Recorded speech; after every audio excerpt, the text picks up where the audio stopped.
기도하시겠습니다. 사순절 8째 날 아침을 선물로 주신 하나님께 감사와 영광을 올려드립니다.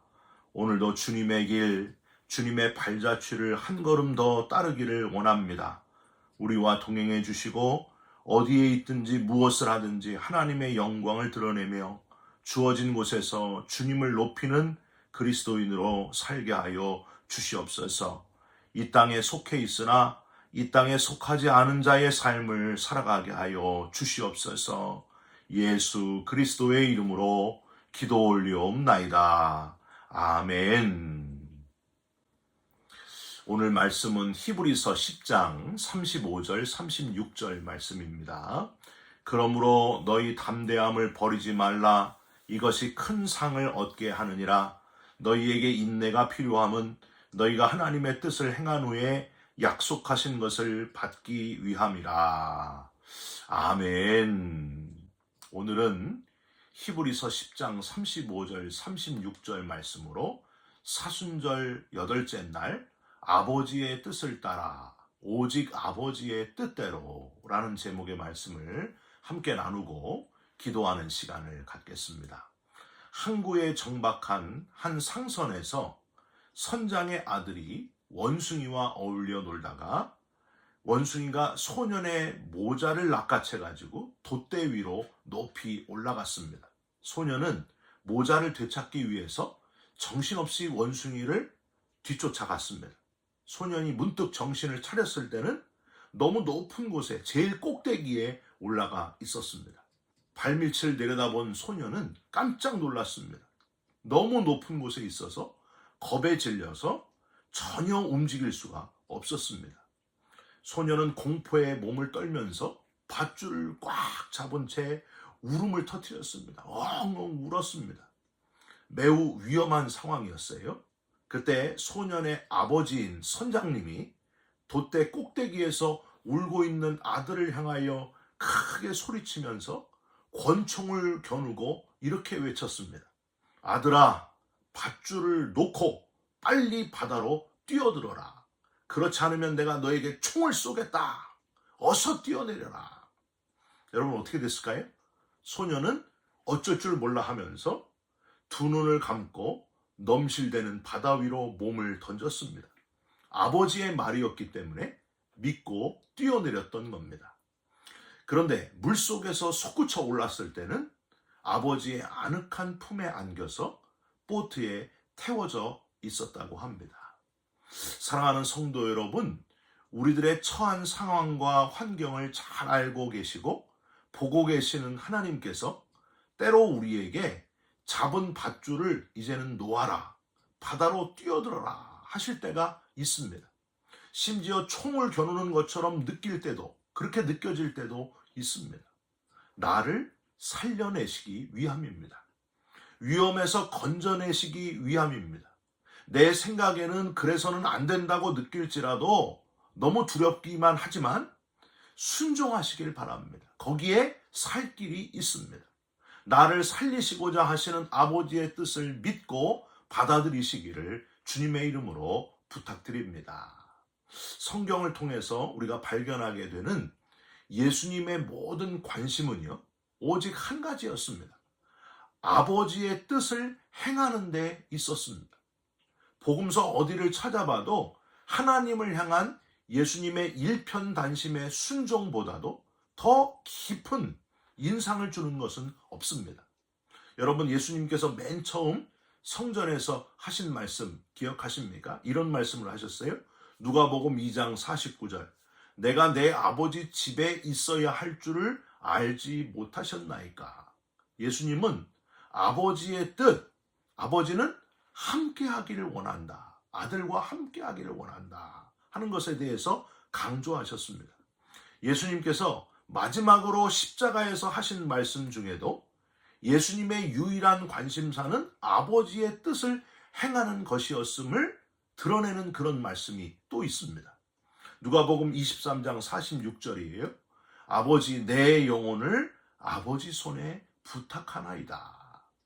사랑하는 성도 여러분, 하나님 아버지의 뜻 중에서 두 가지, 우리와 함께 하기를 원하시는 하나님, 우리의 영혼을 책임지실 하나님에 대해서 확신하시면서 그 뜻대로 순종하면서 살아가는 저와 여러분들이 되시기를 주님의 이름으로 부탁드립니다. 아브라함은요, 아들 이삭을 바치라는 하나님의 뜻에 순종하기 위해서 어디로 갔어요? 모리아산으로 아침 일찍 떠나서 모리아산으로 향하여 갔습니다. 말이 순종이지. 여러분, 100살에 얻은 그 기적의 아들, 얼마나 힘들었어요. 그런데 그 기적의 아들, 유일한 아들을 잡아 죽여서 제물로 바치라고 하나님이 명령하셨을 때 그걸 순종하기 위해서 떠나는 아브라함의 심정이 어떠했겠습니까? 내가 들은 하나님의 말씀, 하나님의 명령이 정말 하나님의 말씀이 맞나? 하고 의심할 수도 있었습니다. 어떻게 생명의 근원이신 하나님이 생명을 죽이라고 하시는가 하고 힘있게 하나님께 따져 물을 수도 있었습니다. 여러분, 하나님 왜 이러십니까? 하고 따져 물을 수 있었다는 거예요. 아니면 소돔성을 불로 멸하는 데서 하나님 마음을 돌리시도록 아브라함이 뭐예요? 의인의 숫자를 하나님과 딜을 하잖아요. 하나님 50명만, 45명만, 40만, 또 30명만 안 되겠습니까? 마지막에 의인 10명만 있으면 안 되겠습니까? 지금 아들이 죽는 상황인데 이 거래 이상의 거래를 못할 이유가 어디 있습니까? 아주 매달려야 되지 않아요? 그런데 아브라함은 하나님의 뜻에 의심도 없었고 따져 물음도 거래도 전혀 없었습니다.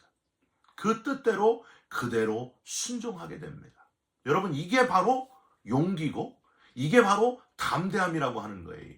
오늘 본문 새 언약 시대에 사는 성도들의 책임에 대한 교훈, 히브리서 10장 35절에 그러므로 너희 담대함을 버리지 말라 하셨는데, 담대함은요, 하나님의 뜻을 조금도 의심하지 않고 그대로 행하는 것이다. 이게 담대함이다 라는 것을 여러분 꼭 기억하시기를 바랍니다. 두려워하지 않고 그냥 어디든지 가가지고 누가 나를 이기랴 하고 확 나가서는 게, 그런 게 담대함이 아니고요, 하나님의 뜻을 조금도 의심하지 않고 말씀하신 그대로 행하시는 것이 바로 담대함이라는 거예요. 여러분 믿으시기 바랍니다. 자식이 죽으면요, 부모의 가슴에 묻는다는 한국말이 있잖아요.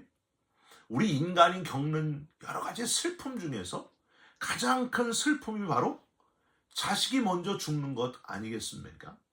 저도 17년 전에 이제 목사 안수 받고 처음 장례식을 집례했던 집사님 부부 아들, 그 집사님 부부의 얼굴이 지금도 떠오릅니다. 27살 외아들이 강원도에서 물놀이 갔다가 익사사고로 세상을 떠나게 됩니다. 두 분이 막 통곡을 하는데 너무너무 그 장례 집례하기가 힘이 들었습니다. 첫 장례 천국 환송 예배 때 그분들의 그 통곡하는 소리를 잊을 수가 없습니다. 여러분, 아브라함이 지금 그런 얼굴이었을 거예요. 조금만 건드려도 통곡이 터져나올 얼굴, 그 얼굴로 모리아산을 올라가고 있는 아브라함. 그럼에도 불구하고 끝까지 모리아산 정상까지 올라갔던 그 아브라함의 담대함, 중간에 도망가지 않고 끝까지 갔다는 거예요. 그 담대함, 저와 여러분에게도 하나님 말씀에 순종하는, 하나님 뜻에 순종하는 이 담대함이 있으시기를 주님의 이름으로 부탁드립니다. 아브라함은 담대함뿐만이 아니라요, 흔들리지 않는 인내를 이루는 그런 사람이었습니다. 오늘 본문 36절도 보세요. 너희에게 인내가 필요함은 너희가 하나님의 뜻을 행한 후에 약속하신 것을 받기 위함이라. 아브라함이 모리아 산까지 온 것도 대단하고요, 아들 이삭과 단 둘이만 산을 올라간 것도 대단하지만 가장 대단한 부분은 올라가다가 아들 이삭이 질문을 하잖아요. 그 질문을 행할 때가 가장 대단한 그 순간이다 하고 저는 생각합니다. 창세기 22장 7절에 이렇게 질문을 해요. 이삭이 그 아버지 아브라함에게 말하여 이르되 내 아버지여 하니 그가 이르되 내 아들아 내가 여기 있노라. 이삭이 이르되 불과 나무는 있거니와 번제할 어린 양은 어디 있나이까. 그랬더니 그 다음 8절에 아브라함이 번제할 어린 양은 하나님이 자기를 위하여 친히 준비하시리라 하고 둘러댔지만은, 번제할 어린 양은 어디 있나이까 했을 때 여러분, 아브라함의 눈동자는 아주 심하게 흔들렸을 거예요. 그렇지 않겠습니까? 지금 유일한 아들 이삭을 죽여야 되잖아요. 네가 제물이 돼야 된다. 이걸 말을 못하는 거예요. 이삭은요, 눈치챘을 거예요. 그 아버지의 흔들리는 눈동자를 보면서, 아, 내가 제물이구나.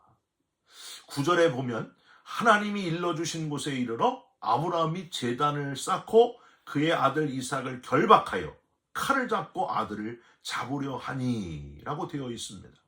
여러분, 이 부분은요, 아브라함이 이삭이 인내를 함께 이루는 클라이막스 부분입니다. 말은 하나님이 번제할 어린 양을 준비하시리라 했지만은, 아들을 죽여야 하는, 그 100살에 얻은 아들을 죽여야 하는 아브라함의 그 위기 상황, 그리고 아버지에 의해서 죽어야만 하는 그 이삭의 위기 상황, 이 위기의 상황에서도 흔들리지 않았다는 거예요. 아브라함과 이삭 부자가 절대 흔들리지 않고 끝까지 하나님 말씀에 순종했던 그 놀라운 순종의 모습을 우리는 기억하게 됩니다. 야고보서 1장 4절에 인내를 온전히 이루라. 이는 온전하고 구비하여 조금도 부족함이 없게 하려 함이라. 오늘 본문 36절에도 약속하신 것을 받기 위함이라 했는데, 하나님은 이 아브라함과 이삭 부자의 인내함에 결실을 주시는데, 처음 아브라함에게 약속하신 대로 여기서 아브라함의 대가 끝나는 것이 아니라 아브라함의 자손을 어떻게 해요? 하늘의 별과 같이 바닷가의 모래와 같이 펼쳐주신다고 하는 겁니다. 그 약속을 말씀하신 대로 그대로 이루어 주십니다. 바로 이 아브라함과 이삭의 순종 때문이었습니다. 아브라함과 이삭의 인내심 때문이었습니다. 여러분, 그런데 이 아브라함과 아들 이삭이 모리아산에서 이룬 모든 것이 바로 하나님과 그의 독생자 예수 그리스도의 구원, 그 구원의 예표라는 생각이 안 드십니까? 똑같잖아요. 하나님께 불순종하고 하나님을 떠나서 죄로 인해 죽을 운명에 처한 우리 모두를 위해서 하나님은 담대하게 하나밖에 없는 독생자 예수 그리스도를 이 땅에 보내주셨고, 낮아지고 더 낮아지셔서 십자가에서 생명을 내어 주심으로, 죽으심으로, 인내하심으로 구원의 열매를 맺게 하셨습니다. 약속의 땅 가나안, 부활의 나라에 들어갈 그 약속을 이루어 주시는 하나님, 여러분 얼마나 감사하고 얼마나 고마운 일입니까? 하나님께 영광을 돌리시기를 주님의 이름으로 축원드립니다. 우리가 할 일은요, 이 아버지의 뜻을 깨닫고, 오직 아버지의 뜻이 뭔가 그 아버지의 뜻을 깨닫고 믿기만 하면 된다는 거예요. 로마서 10장 9절 10절, 내가 만일 내 입으로 예수를 주로 시인하며 또 하나님께서 그를 죽은 자 가운데서 살리신 것을 네 마음에 믿으면 구원을 받으리라. 사람이 마음으로 믿어 의에 이르고 입으로 시인하여 구원에 이르느니라. 아버지의 뜻을 따라 오직 아버지의 뜻대로 믿고 구원에 이르는 살아있는 그리스도인, 그리고 내 주위에 죽어가는 영혼들도 믿고 구원에 이르게 하는, 구원의 열정이 꺼지지 않는 살아있는 그리스도인, 저와 여러분들이 바로 그런 그리스도인, 살아있는 그리스도인 다 되시기를, 한 분도 빠짐없이 다 열정적인 그리스도인 되시기를, 구원을 이루는 그리스도인 되시기를 주님의 이름으로 축원드립니다. 기도하겠습니다. 주님, 우리 안에 정한 마음을 창조하시고 정직한 영을 새롭게 부어 주시옵소서. 그리하여 그리스도의 사명을 따르는 자가 되게 하여 주옵소서. 주님 앞에서 저를 멀리하지 마시고 주님의 성령을 거두지 마옵소서. 예수님처럼 사는 인생이 되게 하여 주시옵소서. 순종의 길을 따르게 하여 주시옵소서. 큰 상을 얻게 하시고 약속하신 것을 받게 하여 주시옵소서. 구원받은 것이 가장 큰 상이고 구원받은 것이 가장 큰 약속 성취임을 믿습니다. 날마다 구원받은 감격 속에 살아가는 우리 모두가 되게 하여 주옵시고, 죽어가는 영혼을 구원에 이르게 하는 우리 모두가 되게 하여 주시옵소서. 예수 그리스도의 이름으로 기도 올리옵나이다. 아멘. 하늘에 계신 우리 아버지여, 이름이 거룩히 여김을 받으시오며 나라가 임하시오며 뜻이 하늘에서 이룬 것 같이 땅에서도 이루어지이다. 오늘 우리에게 일용할 양식을 주옵시고, 우리가 우리에게 죄진 자를 사하여 준 것 같이 우리 죄를 사하여 주옵시고, 우리를 시험에 들게 하지 마옵시고 다만 악에서 구하옵소서. 나라와 권세와 영광이 아버지께 영원히 있사옵나이다. 아멘. 사랑하는 성도 여러분, 오직 아버지의 뜻대로 순종하여 십자가에서 구원을 이루어 주신, 저와 여러분을 구원해내신 그 주님께 감사하면서 사시기를 주님의 이름으로 축원드립니다. 여러분 사랑합니다. 축복합니다. 감사합니다.